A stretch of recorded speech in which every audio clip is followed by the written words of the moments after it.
Hola, hola, ¿qué tal amigos? Mi nombre es Pedro Rubio Sepúlveda y les doy la más cordial de las bienvenidas a lo que es un nuevo capítulo de tu programa Café Virtual. Por supuesto, con las pantallas de Ruta Ñuble Televisión.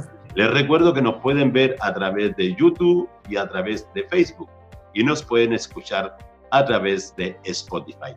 Agradecer, por supuesto, a quienes están detrás de pantalla y hacen posible la puesta en el aire de esta apuesta televisiva. Me refiero a Rodrigo González en lo que es la producción de contenido y Nelson Miranda en la producción técnica. Hoy tenemos dos grandes invitados. En nuestro segundo bloque vamos a tener la oportunidad de conversar con don Patricio Poblete. Él es el presidente de Cor Ñuble. Y en nuestro primer bloque vamos a tener la oportunidad de conversar con una querida amiga, que ella es médico general, tiene un doctorado en medicina en la Universidad de Carolina de Praga y actualmente es nuestra Seremi de Salud. Bienvenida a las pantallas de Café Virtual, doctora Marta Bravo.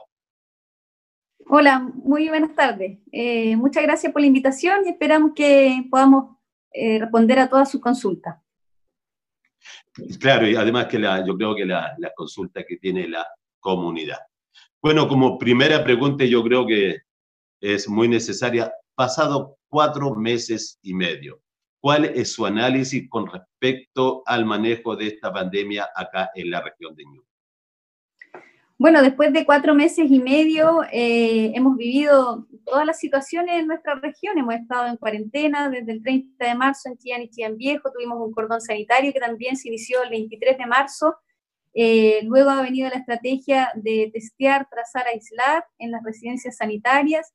Hemos tenido un comportamiento variable de la población. Hay personas que lo ven muy responsablemente, que entienden de qué se trata el virus, de cómo se transmite, de las medidas preventivas que hay que tomar para poder evitar esta propagación. También hemos visto otro tipo de comportamientos en que, sobre todo en la población más adulto joven, que cuesta un poco, sobre todo el uso y buen uso de lo que es la mascarilla, por ejemplo, y de tomar algunas medidas que son tan simples y gratuitas y fáciles de implementar por cada uno. El autocuidado ha sido... se ha visto lo mejor y lo peor quizás de cada uno de nosotros dentro de la pandemia. Es importante seguir, sí, reforzando las medidas de prevención, saber que son las únicas que nos van a poder ayudar a disminuir la propagación del virus mientras no exista una vacuna. Correcto. Mire, dentro de ese análisis, y lo conversamos antes de salir al aire, bueno, yo personalmente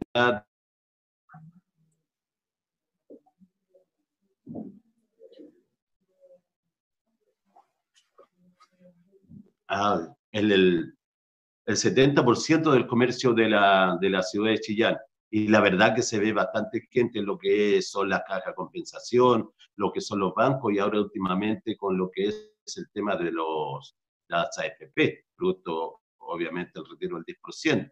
Entonces, en ese sentido, las restricciones han sido las adecuadas porque la verdad que es mucha la gente que se ve en el centro.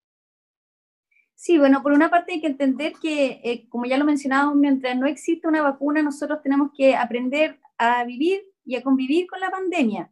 El virus va a estar presente, mientras no tengamos una vacuna no va a existir otra forma de evitarlo, aparte de las medidas preventivas que ya mencionamos, pero por lo mismo es importante que la funcionalidad de una ciudad o de una región se vaya dando, pero con las medidas preventivas, es decir, si yo voy a un lugar y existe aglomeración de gente, existe mayor cantidad de gente de la que supuestamente debería existir, entonces tengo que tomar las medidas de la distancia física, del uso de la mascarilla en esas circunstancias.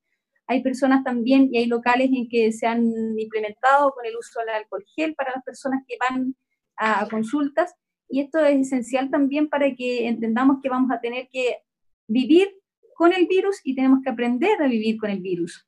Nadie va a poder resistir estar 5 meses en su domicilio sin poder salir, también hay que recordar que puede afectar la salud mental de las personas, y es por eso que la estrategia en este momento, más que aislar una comuna, una ciudad, una región, es principalmente aislar a los casos positivos o sus contactos estrechos en las residencias sanitarias.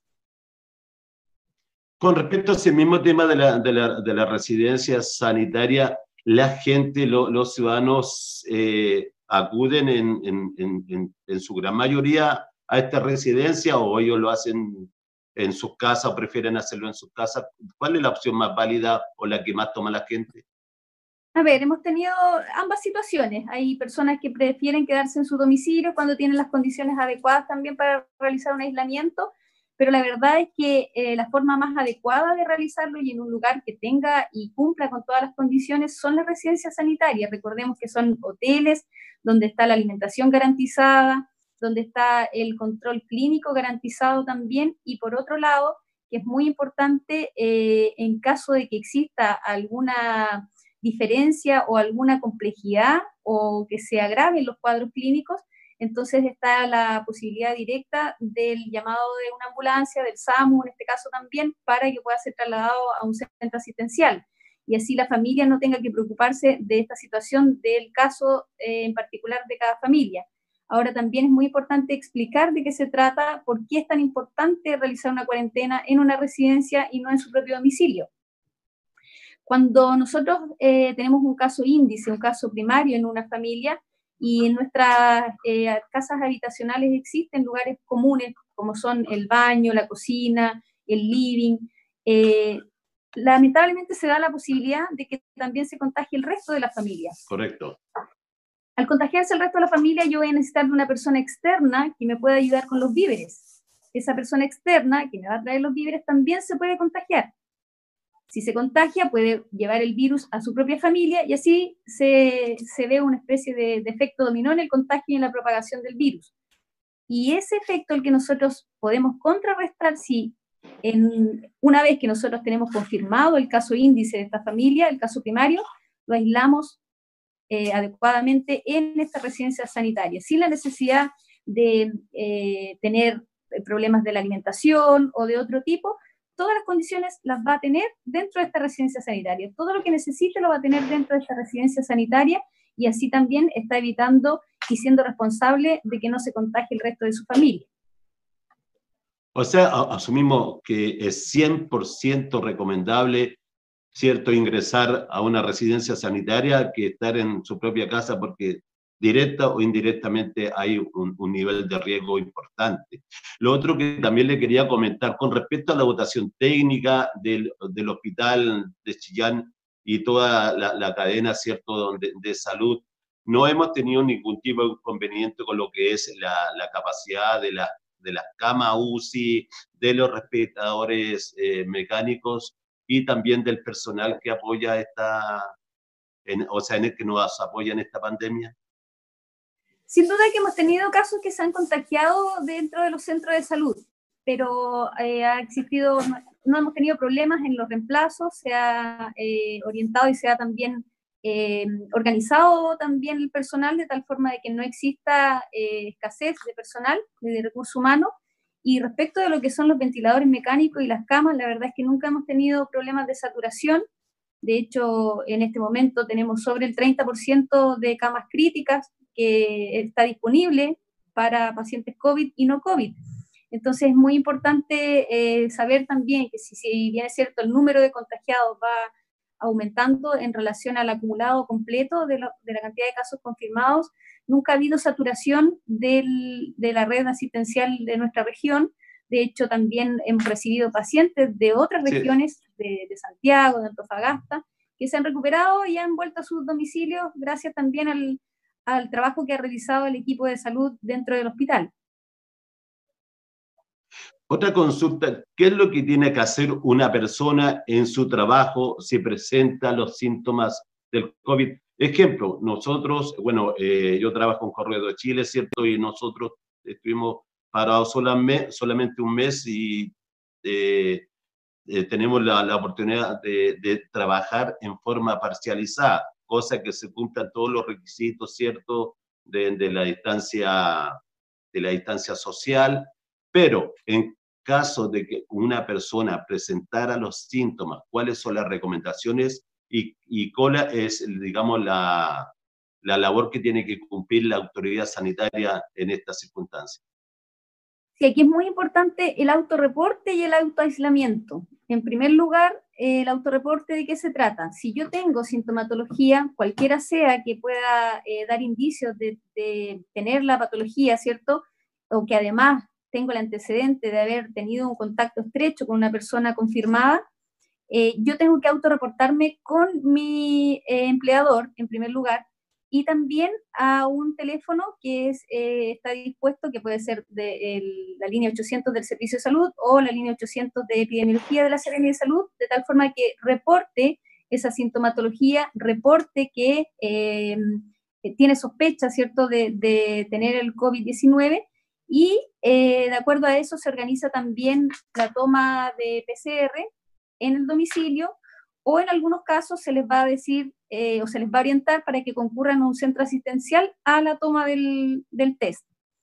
Y el autoaislamiento es cuando efectivamente yo ya he llamado, me estoy autorreportando, tanto como con mi empleador como con las líneas 800, entonces espero justamente en mi domicilio, aisladamente, ¿cierto? También de mi familia, con mis propios utensilios de todo tipo, para que se pueda realizar la muestra en el domicilio. Esto, Correcto. ¿por qué lo menciono? Porque no necesariamente va a ser el tiro durante el día en que se va a realizar esa toma de PCR.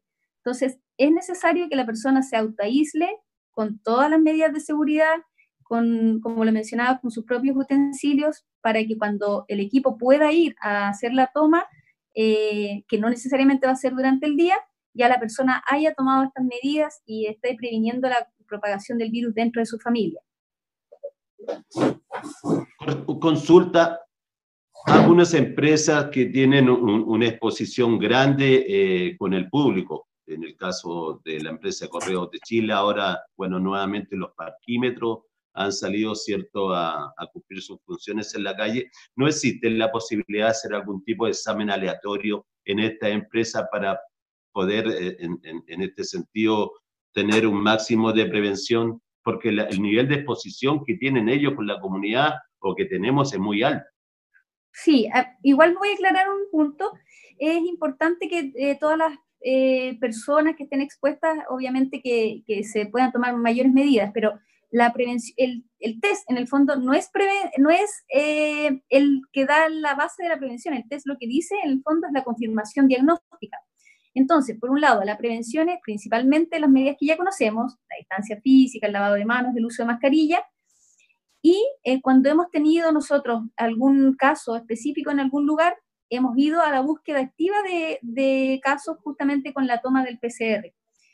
¿Por qué lo menciono? Porque efectivamente nosotros cuando hemos tenido algún caso y hemos ido en búsqueda de más casos, justamente han salido casos que son asintomáticos. De hecho, en una de estas búsquedas activas tuvimos un 33,65% de casos asintomáticos. Y eso no es menor. Muy alto. Exactamente, es muy alto. Entonces, voy también al hecho de que cuando realizamos un testeo sin que exista un caso índice dentro de, puede darse mucho la falsa seguridad. ¿En qué sentido? En que pueden salir todos negativos y en el fondo ese test es la fotografía del momento de la situación del paciente que se toma la PCR. Es decir, no me va a dar la seguridad de que yo al día siguiente me puedo contagiar. Ah, correcto. Entonces, siempre las medidas preventivas parten de la base de las que ya conocemos. La distancia física, el lavado de manos, el uso de mascarilla. No va a existir otra medida y el test solamente va a clarificar si tiene o no tiene COVID-19 en ese momento, pero no da la garantía de que al día siguiente yo me pueda contagiar. Correcto. Otra consulta, doctora, ¿cuál es la labor de trazabilidad que está realizando la Seremia de Salud? Qué buena pregunta. Mire, todo esto va dentro de la estrategia de testear, trazar y aislar. La trazabilidad es cuando yo tengo el examen positivo que emana el resultado desde el laboratorio del Hospital Clínico Herminda Martín. Una vez que nosotros ya lo tenemos en la Seremia de Salud, nos ponemos en contacto con la persona confirmada, que ya pasa a ser paciente, realizamos la investigación epidemiológica y con eso vamos a determinar sus contactos estrechos. Y los contactos estrechos están definidos también y son las personas que se van a ir junto con el caso confirmado a realizar un aislamiento o una cuarentena. Y esto es muy importante porque desde el Ministerio se está solicitando que esto sea realizado antes de las 48 horas. Nosotros, la verdad es que tenemos en la región, tenemos muy buenos indicadores respecto de la trazabilidad. De hecho, somos una de las 5 regiones que tenemos 100% de trazabilidad, es decir, esa meta que se nos solicita antes de las 48 horas, nosotros la estamos realizando en un 100%, y es más, debo decirlo y con orgullo, que tenemos antes de las 24 horas, luego de que tenemos el resultado del examen en nuestro poder, ya se ha realizado esa trazabilidad en un 100%. Eso es muy buena noticia y felicitaciones por eso. Otra consulta, ¿cómo se está coordinando el traspaso de la trazabilidad a la atención primaria? Y bueno, esto es una medida también del Ministerio de Salud que ya se venía conversando con los alcaldes, los municipios lo estaban solicitando también, de tal forma de que ellos pudieran conocer también cuáles son sus pacientes y de poder hacerles el seguimiento. Para nosotros también es de gran ayuda, sobre todo pensando en que esta emergencia que estamos viviendo, esta pandemia que estamos viviendo, no es solamente una condición sanitaria, sino que es sociosanitaria. ¿Qué significa eso? Que en el fondo hay otras necesidades también de los pacientes, no solamente la necesidad del aislamiento a causa de que tiene una patología o de que es contacto estrecho de esta patología, sino que necesita también otros recursos, como por ejemplo, desde el punto de vista de salud lo voy a mirar yo, es un paciente crónico que necesita un control o se altera también su hipertensión o su diabetes, va a necesitar un control por parte de un equipo de salud en que justamente el equipo territorial que pertenece a un centro de atención, un CESFAM principalmente, puede visitarlo y puede realizar estos controles en forma adecuada y también de pronta forma, de tal forma que no se nos agraven, no se nos compliquen, no se nos descompensen estos pacientes. Eso sin mencionar otras necesidades que también puede ir más del punto de vista social, que justamente con la dupla psicosocial de los centros de salud se pueden subsanar más prontamente que si lo hiciéramos solamente nosotros en forma centralizada, como lo hemos estado realizando todo este tiempo desde que se inició la pandemia. Doctora, nosotros podemos entregar un ejemplo concreto del testeo de trazabilidad y de algún aislamiento acá en Ñuble. De todas formas, últimamente, no sé si ustedes escucharon que tenemos un brote en los departamentos Enrique Note de la ciudad de Chillán Viejo. Correcto. Bueno, ahí justamente se realizó búsqueda activa. Cuando ya tuvimos casos, nosotros realizamos también búsqueda activa, encontramos más casos positivos y esos casos se contactan para su trazabilidad, se realiza la trazabilidad y de inmediato se ofrece la residencia sanitaria de la cual algunos están haciendo uso. Importante aquí y muy importante saber que ojalá, como ya lo mencionábamos, todas las personas puedan realizar su cuarentena en estas residencias sanitarias. Así vamos a evitar que se nos contagien en la casa los papás, los hijitos, en fin, podemos evitar la propagación del virus en el resto de las familias. Doctora, consulta, dado, digamos, en la situación que se ha estado dando este COVID-19 acá en Chile y en la región de Ñuble, ¿cuánto es el tiempo aproximado que cree usted que ya podríamos hablar de cierta normalidad? Yo creo que esa pregunta nos hacemos todos. La verdad es que el comportamiento del virus es muy incierto. Ustedes ven y escuchamos todos los días en las noticias como en otros países que se había anunciado como superada la pandemia. La verdad es que han habido rebrotes y es por eso que nosotros, la verdad, no podemos bajar los brazos, no podemos relajarnos con las medidas mientras, insisto, mientras no exista una vacuna. Incluso después vamos a tener que seguir con estas medidas porque tenemos que aprender a vivir con pandemia. La verdad es que se nos viene todavía muy largo, tenemos mucho periodo por delante, si bien es cierto en esta estrategia del paso a paso vamos avanzando, nosotros estamos en etapa 3 en este momento, pero no tenemos los plazos establecidos como para definir cuándo vamos a pasar a una etapa 4, más que las variables que existen para evaluarlo. Las variables son de tipo epidemiológico, con la trazabilidad, y también de la red asistencial. en que se evalúa no solamente la disponibilidad de las camas UCI en nuestra región, sino que también la disponibilidad de las camas UCI en el país, porque recordemos que existe toda una red en que se pueden utilizar las camas a nivel país desde cualquier ciudad. Doctora, bueno, es de conocimiento público, cierto que hay diferentes universidades, diferentes laboratorios que están trabajando con lo que es la creación de la vacuna para controlar el COVID-19. Chile está en alianza con algún país, alguna universidad o algún laboratorio en específico para lo que va a ser la futura adquisición de esta vacuna. Sin duda que existen estudios, eso a nivel país también se está barajando con el Ministerio de Ciencias, pero la verdad es que para que todavía podamos disponer de una vacuna van a pasar meses y quizás después de un año, y esto debido a que todavía existen fases clínicas que debe pasar la vacuna, y la verdad es que tiene que ser en forma bien, bien cauta y bien segura, porque la verdad es que la bioseguridad en primer lugar es lo más importante para poder plantearnos que una vacuna es efectiva, y no solamente efectiva, sino que también nos va a venir a proteger y no vamos a tener algún otro efecto adverso. Doctora, bueno, este proceso, ¿cierto?, del COVID-19 a nivel nacional ha tenido situaciones de pro y de contra. Bueno, lamentablemente, dentro de esto mismo, tuvimos la renuncia del ministro de Salud, Jaime Mañalich. Desde esa perspectiva y desde su análisis personal, ¿qué es lo que ha arrojado que se produzcan, primero, la renuncia del ministro, ¿cierto? ¿Y usted cree que el manejo a nivel nacional ha sido el adecuado, dadas las cifras que se entregan? Bueno, aquí es importante saber que el ministro tuvo sus propias su propia intención él planteó su renuncia, fue una medida dispuesta por él. Sabemos que además el cansancio de meses acumulado puede inducir a esto, ¿cierto? Pero también es importante saber que en la estrategia en general en Chile se ve, y qué mejor que evaluarla con los mismos números, con las mismas cifras. Y en ese sentido, como ya lo mencionábamos, no ha existido saturación de los centros asistenciales, no ha existido la tasa de letalidad no ha sido alta como lo ha sido en otros países. Yo creo que primando con cifras, que en el fondo es lo que nos van a dar a futuro, todo esto se va a evaluar justamente con las cifras. Podemos mencionar que en realidad hasta el momento se ha visto bien evaluada la estrategia que ha presentado el Ministerio de Salud y el gobierno en general para contrarrestar la pandemia.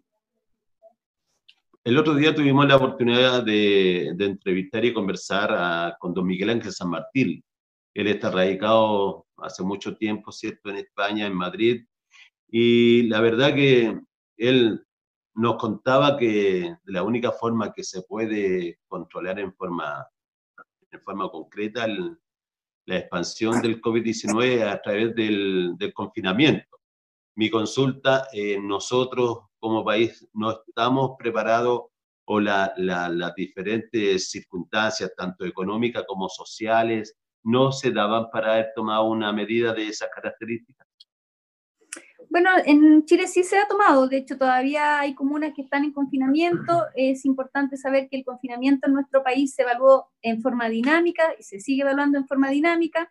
Cuando uno dice en esta forma gradual del paso a paso podemos ir avanzando, pero también podemos retroceder. Nadie descarta que podamos volver a una cuarentena, ojalá que no tenga que ser principalmente por el tema de salud mental que eso implica, pero es un paso a paso hacia adelante o también puede ser hacia atrás de acuerdo a cómo se vaya dando la evolución de los casos y de la parte epidemiológica. Así que la verdad es que sí, el confinamiento, de hecho la Organización Mundial de la Salud lo menciona, y es la medida que es efectiva para enfrentar esta pandemia, pero por lo mismo la estrategia no es confinar a una comuna, sino que confinar al caso que está confirmado o su contacto estrecho. Es decir, es tal cual como lo hacemos en los centros de salud. Cuando tenemos una persona con alguna enfermedad, con alguna patología infectocontagiosa, lo que yo tengo que hacer es aislar a la persona. No aislar al mundo de la persona, aislar a la persona.